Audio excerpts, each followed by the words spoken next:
Welcome to Smart Syllabus, dear students. So with this video, we are going to start the short series of one more new topic from the 10th standard, that is triangles. Video, it's going to be a new beginning. So already the previous chapter, that is arithmetic progression, is already completed. Link is in the description, from there you can check out.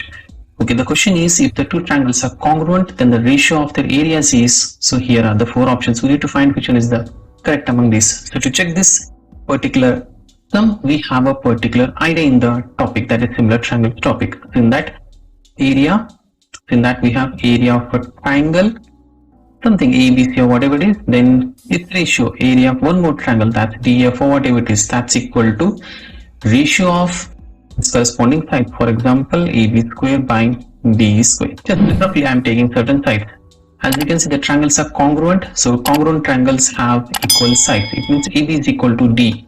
So we can substitute DE as AB because the sides are congruent. Means in the sense the triangles are congruent. So just as they get divided, we get 1 upon 1. It means it's 1:1. So the correct answer is 1:1.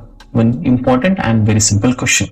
So for the similar videos, do subscribe to the channel and press the bell icon.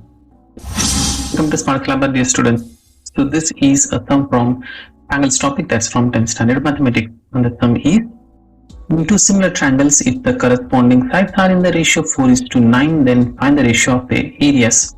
So to crack such sums, we have one important concept in the triangles topic, that is this area of triangle, let it be ABCD, whatever it is. Okay, let us consider ABC by area of triangle, that is DEF, then that's equal to the ratios of squares of their corresponding sides. So let us consider A is here AB, and here let us consider it DE. It's given the sides are in the ratio 4:9. In the sense this ratio is 4/9, but we have squares here, so that's why it's going to be 16/81. As you can see, we got our required answer, that 16:81. So among these four options, the option B is the correct answer. One important concept is, students, so do practice this. For such similar videos, do subscribe our channel and press the bell icon.